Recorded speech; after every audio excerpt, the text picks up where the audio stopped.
Hi everybody, Michelle McClunan, astrologer and life navigator, and I'm bringing you an astrology update for the full moon on the 7th of March. This is going to be a comprehensive forecast because it's not just about the full moon. We have a sort of a very action-packed calendar this month astrologically. It's without doubt the most important month of the year in terms of shifts of energy and new alignments. So there's a very big theme of the turning of tides. The change, the shift. You could see that as a shift into a new dimension of consciousness, out of the old into the new, endings and beginnings. These are the main themes of the next month.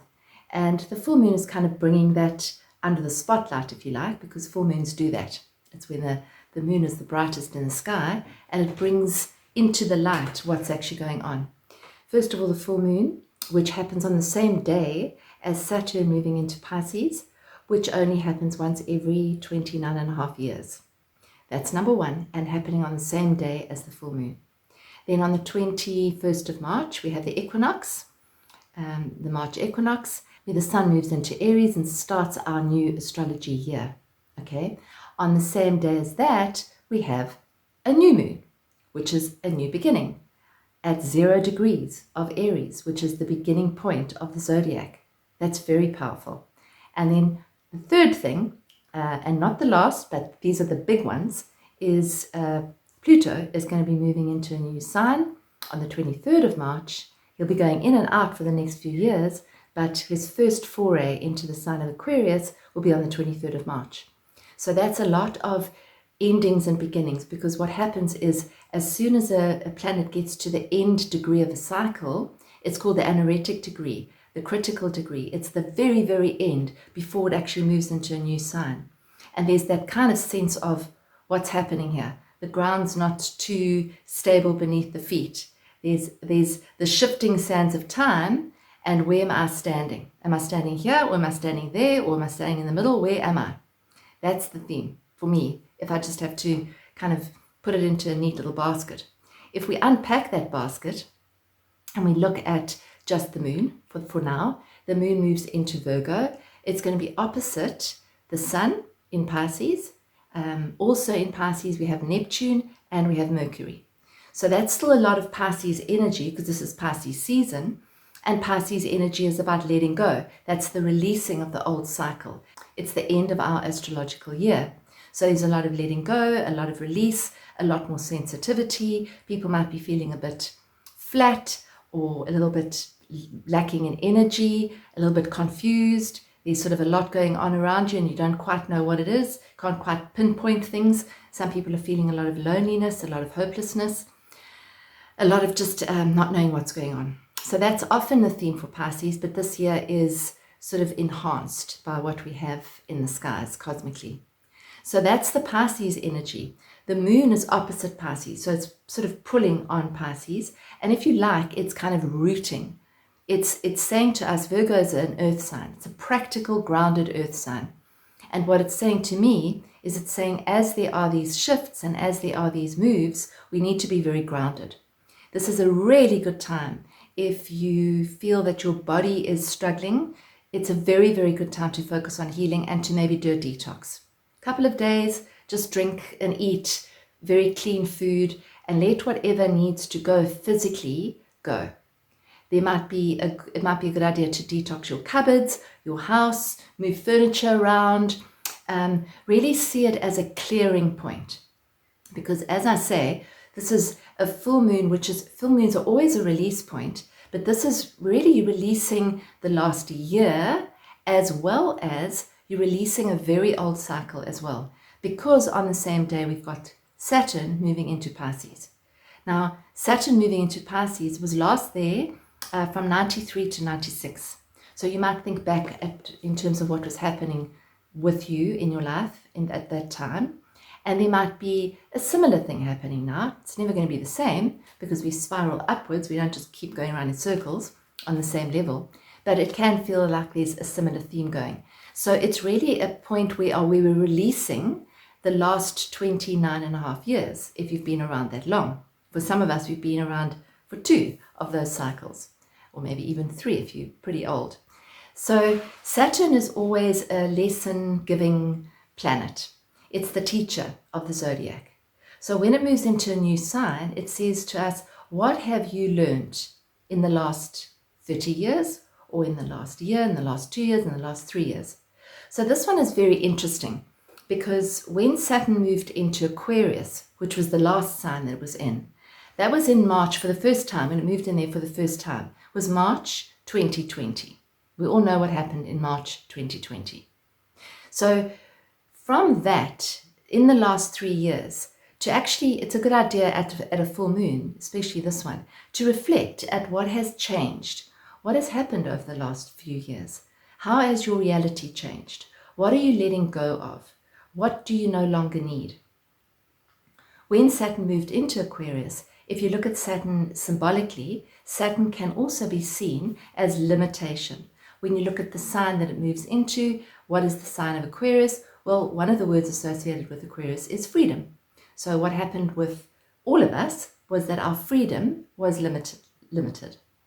We were not allowed to go outside. We were not allowed to speak to people, commune with our friends, our family. We were locked down. That's a very, very clear symbolic clarification of Saturn moving into Aquarius. Aquarius is also the sign of technology. And what happened? Most of us, or many of us, started working more online than we had ever worked before.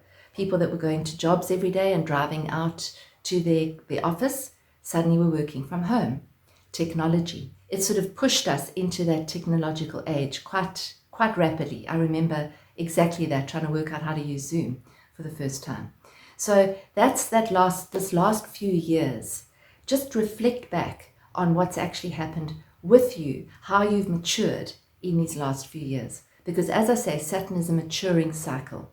Again, if you're old enough, go back to 1993 to 1996 and see what was happening then for you, and see what's shifted there for you. Now, Saturn moving into Pisces is very much like, to explain it, I heard somebody explain this a little while ago. Imagine that you have a nightclub and the lights are dim and there's maybe a little mirror ball going around, if any of you remember that. And there's some music playing and there's some lights, and you can't really see very much other than the people dancing, and maybe people look quite attractive. And then all of a sudden, the lights come on, and that would be Saturn. Saturn comes in and breaks the illusion. It literally shows you the cracks in the wall, the stains on the carpet, the fact that the person that you're speaking to might not be that attractive after all. The fact that what you thought was a beautiful venue might not be so beautiful. That's kind of what Saturn in Pisces actually represents. It's the testing of the illusion, the dissolving of the illusions. It's really about, what have we held on to? What have we attached to? What have we seen as real? And is it real? Has the last 3 years been real? How has it been real? What has been real? This is a time to look at anything, any deception, anything that's been under the carpet that hasn't been quite clear. It's a time where that might get revealed as well. So Saturn going into Pisces, apart from dissolving illusions and getting us to really see what is real, what is illusion and what is real. So what we usually hold as real is the physical. It's what you can see. It's what you can see in this moment. It's what you could see in the nightclub without the lights on. And then suddenly the lights get put on and you realize that what you were seeing wasn't quite real. So it's sort of smoke and mirrors. So when Saturn goes through Pisces, which is literally starting on the day of the full moon, we need to say to ourselves, what are we ready to let go of? What are we ready to complete? What conditioned patterns? They could be karmic patterns, they could be familial patterns, things that we've been told, things that our family have told us is the truth and the way and the light. What are those? Which ones of those are still valid? Or which ones do you need to let go of? The outdated, outmoded conditioning that we attach ourselves to. That's what's actually dissolving over the next 3 years, because it'll be here for the next 3 years. In addition to that, it's asking us to really ask what is real and to commit. I'm going to say it as, if you look at Pisces as a sign of the spirit, the divine, sacred, sanctity, then Saturn in Pisces is mastery of that. So if we've been saying, yes, we're spiritual, yes, we're connected, yes, we are on our spiritual journey, what Saturn says, well, what does that mean? What does it mean? How committed to it are you? Is it the fundamental for you? Is it the non-negotiable for you? And if not, and you're saying it is, then this is the time to really get real about what is real, what is important. And what is happening in terms of this shift in consciousness is we are realizing that the outward appearances are not what they seem. The outward appearances are not real, because the outward appearance of we, is changing all the time. The Michelle that's sitting talking to you now isn't the Michelle that was sitting talking to you last 2 weeks ago or 2 months ago. Definitely I'm not the same person as I was when I was 2 or 5 or 10. I've changed. So who are we really? That is what Saturn is going to be asking us to look at over the next few years. It's exciting because it's really going to be about simplifying our lives so that we can actually move in the direction of what really is real and true and valid. So this full moon is really about wrapping up what isn't and releasing it, because full moons are always releasing cycles. It's where we let go of. And the full moon in Virgo is always a healing full moon as well. There's always a healing component of it, be that mental healing, physical healing, emotional healing. And what is healing? Healing is coming back to wholeness. So when we are not healed, we are dismembered, we are discombobulated, we don't know what's what, we split and all over the place. That's basically when you're not healed, when you're not whole. Wholeness and healing is when you come back to the center and you come back to who you really are, which is what Saturn in Pisces is saying, who are you really?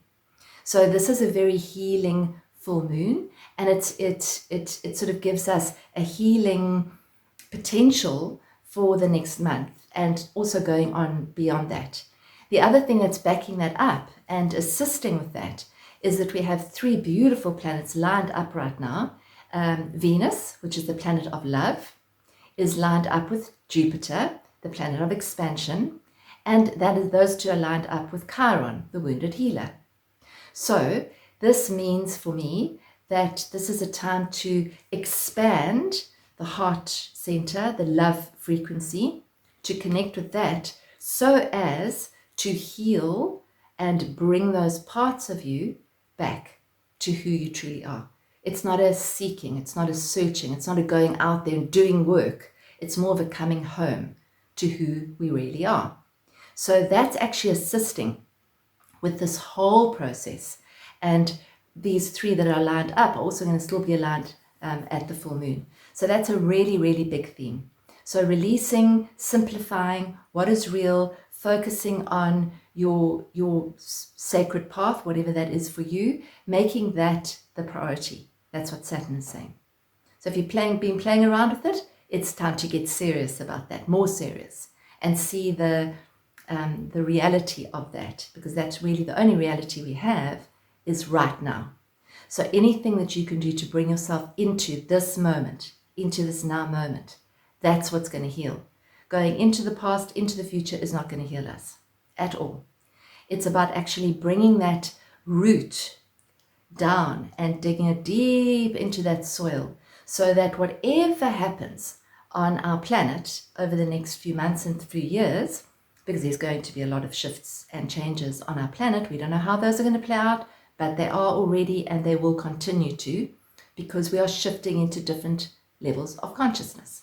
So the old cannot survive in those new levels of consciousness. So basically, how do you stay firm? How do you navigate those changes? How do you move through them with grace? By strengthening your root, by strengthening your spiritual root, I'm going to call it, for want of a better word. It might be sitting outside with a cup of tea in the morning before you get busy with the day. It might be doing a meditation. Really good idea at this point. If you can't do it on your own, do a guided meditation. There's lots available. Spending time in nature, making art, cooking a beautiful meal, anything that grounds you. Do definitely ground yourself this full moon, because there's a lot of water around, there's a lot of mutable energy around, which is moving all over the place. So ground. The other dynamics that are happening over the next month is, as I said, the equinox on the 21st, which is when John and I are running our retreat. We're almost full. I think there might be 1 or 2 places left. So if you want to join us for that, it's going to be amazing, because it's going to be at the equinox, which is the turning point, which is at 0 degrees of Aries, and the moon is sitting at 0 degrees of Aries. So we're going to be releasing that which we don't need and planting seeds for a whole new cycle. So it's very, very powerful. I will probably do another update before that one. Might be from Hogsback, but I'll try and do that one just before that, so that we actually prepare ourselves for that one, because it's a big one. And then after that, as I mentioned, Pluto is going to be moving into Aquarius. I'll cover that more in the next forecast. But that's going to be a biggie, because it's never been there before in our lifetimes. And so nobody really knows what to expect. But that there is going to be change, absolutely. So Pluto is the planet of transformation. And this is transformation that we're going through. And we're going to be learning about technology and how do we operate in technology but not get sucked in by it or controlled by it. Those are going to be big themes. AI is going to be a big theme going forward. How do we stay human? What does human mean? What does being a human actually mean? So those are very big themes. It's almost like we're at a bridge and we need to actually walk through this unknown part of our journey. I pulled a card. And the card that I pulled, I have never pulled before. It's a card called Ariadne. So she was the mistress of the labyrinth. My soul knows the way, and the only way out is through. Yes, we are indeed in what feels like a labyrinth. It feels a bit more like a maze at the moment. But anyway, what the book says is Ariadne represents the love and support available to us when we dare to be courageous. Now, the planets in Aries are calling on us to be courageous, to be brave in this journey going forward. Ariadne is known as being both a Greek goddess and the human daughter of Minos, king of Crete. Her father put her in charge of the labyrinth, where 7 human sacrifices were made every 7 years to appease the Minotaur who lived within it. That's quite interesting, because the Saturn cycle is divided up into 7 or 8 year cycles. It's a Saturn cycle. The Minotaur had the head of a bull and the body of a man. He preyed on those who got lost in the dark. One year, a valiant and heroic man named Theseus went into the labyrinth to slay the Minotaur and end the sacrifices. Ariadne fell madly in love with him and gave him a sword to kill the Minotaur and a ball of red thread so that he could find his way back out of the labyrinth and into the light. Ancient Greek myths were oral, so there are varying accounts of Theseus and Ariadne eloping after his success, or others where Ariadne's consort, Dionysus, the Greek god of ritual madness and religious ecstasy, chases after her and pleads with her to return to him. Whichever way the story ends, the constant is that Ariadne's love and support changed the fate of so many who would have otherwise been lost to the labyrinth. When your soul selects this card, Ariadne is a symbol of divine assistance and the step-by-step process we can take to move through a difficult time or confront injustices in our lives. She helps Theseus because he's daring to end a pattern of madness. This is so apt for this period. Ending patterns of madness, whether within us or outside. This is a pattern of madness that is ending. He is willing to do whatever needs to be done to stop the injustice. She gives him the tools to create his desired outcome. He is successful because of her, and she assists him because he acts with courage. Her message is that our courage is always in some way rewarded. When we seek to end an unnecessary pattern or routine that is no longer serving us, even though we initially created it in the effort to keep us safe, it can feel as insurmountable as facing a horned part man, part beast that lives in a dark maze inside us. That's what it sometimes feels when we're trying to end a cycle, because we've been attached to it and our identity has been attached to the safety of that cycle. So are we prepared to let go of that and face, that's the bravery, face that possible dark place where there is no clarity or there is no sense of identity? That can be pure terror. But the soul always wants our freedom. The divine is what liberates, not confines. It might feel like we can't find our way out of a situation at this time, this maze, but we can. We can trust the soul knows the way through.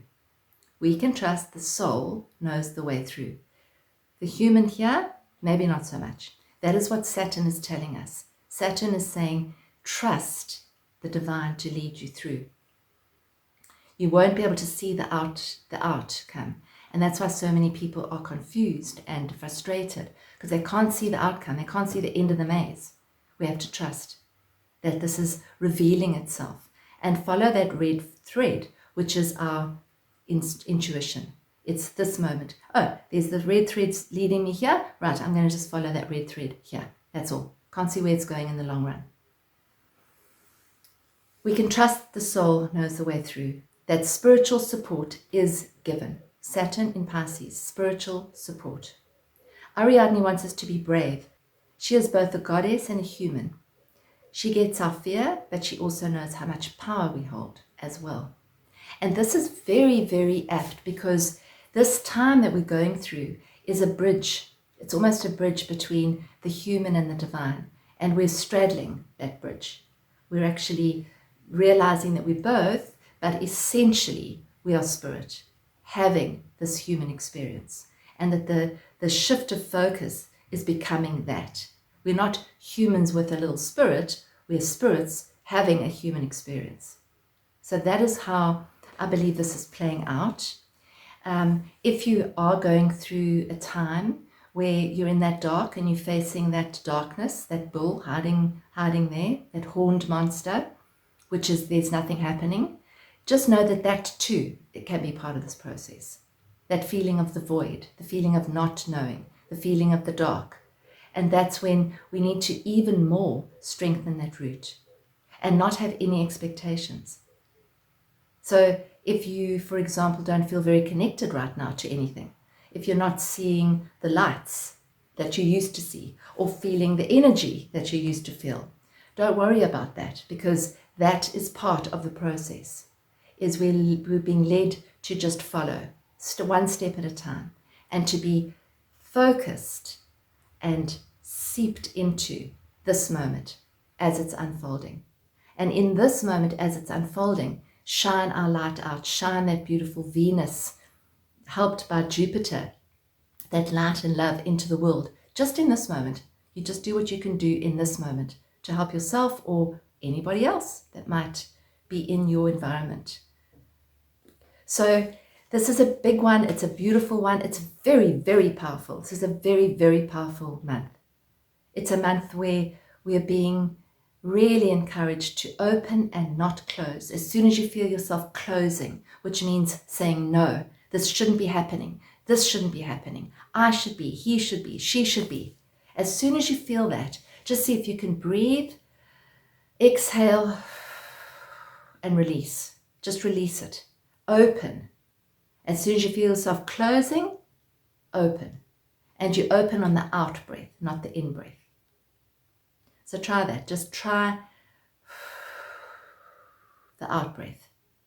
If you're faced with a difficult situation and you're in the maze, breathe out. This is the next step. That's it. There's no striving. There's no trying to get somewhere, because we can't see where we're trying to get to right now. Many people. This is part of the process. Shedding layers. It's about leaning back, not leaning forward. It's about being with what is, accepting what is happening, allowing what is happening, so that you can allow whatever needs to unfold with this new beginning to unfold. So that's me for this update. I hope that's helped you and helps you navigate this. And I'll be back before the new moon, which is going to be our start to the astrological year, and I wish you love, and I wish you peace and kindness and gentleness. Be gentle with yourselves. Thank you for watching. Lots of love.